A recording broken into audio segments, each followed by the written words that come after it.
So today we will be discussing about the stomach. अब anatomically stomach जो है वो बिल्कुल इस तरह से होता है। अब stomach is the most dilated part of the gastrointestinal track between the oesophagus. ये हमारे पास एसोफेगस है, ठीक है, between the oesophagus and the intestine. अब हम इसको देखते हैं कि पहले एसोफेगस से देखते हैं। अब एसोफेगस जो है वो हमारे पास आ रही होती है और वो पियर्स करती है राइट डायफ्राम को, वो पियर्स करती है और फिर वहाँ से वो कंटिन्यू होती है स्टमक में। और अब हम स्टमक को जो है 4 पार्ट्स में डिवाइड करते हैं। वो कौन कौन से पार्ट्स हैं?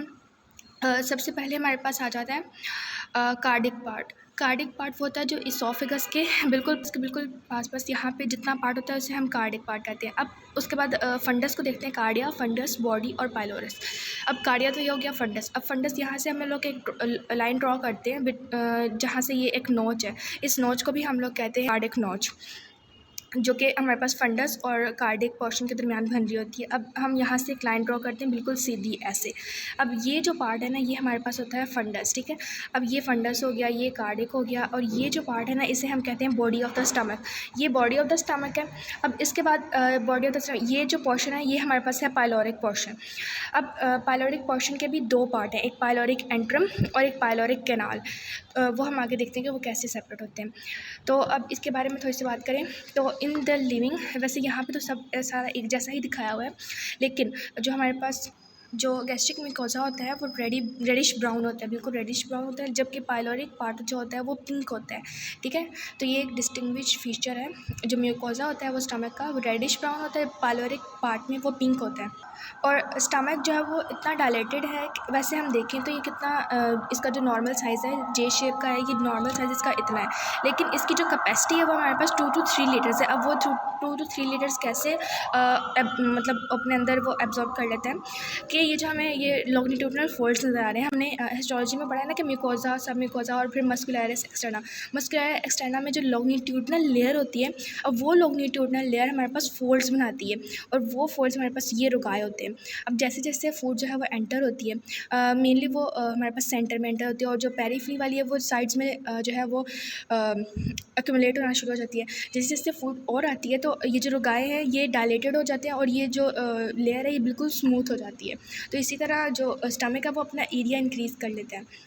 और ये जो रुगाएँ हैं ना ये भी ग्रेटर कर्वेचर, इसको इस साइड को हम ग्रेटर कर्वेचर कहते हैं, क्योंकि ये देखें ये बड़ा एक कर्वेचर बन रहा है ना, ग्रेटर कर्वेचर की तरफ ज़्यादा होते हैं और हमारे पास पाइलोरिक रीजन की तरफ ज़्यादा होते हैं, ठीक है। और इस रीजन में ये कम होते हैं, और ये वाला रीजन इसकी एक और ख़ास बात है कि हमें पता है कि स्टमक में 3 लेयर्स होती है, मस्कुलरिस में 3 लेयर्स होती है, ओब्लीक, सर्कुलर एंड लॉन्गिट्यूडिनल।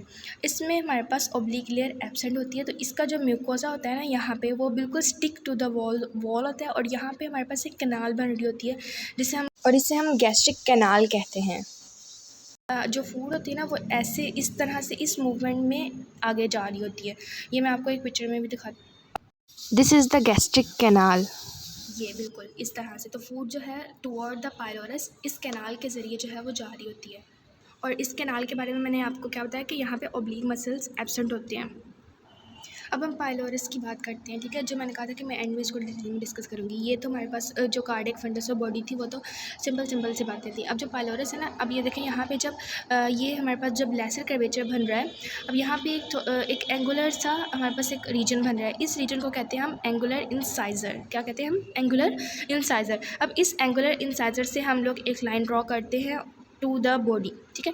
अब यहाँ से एक लाइन ड्रॉ की टू द बॉडी, ये हमारे पास होती है हमारे पास ये पार्ट होता है हमारे पास पाइलोरस का।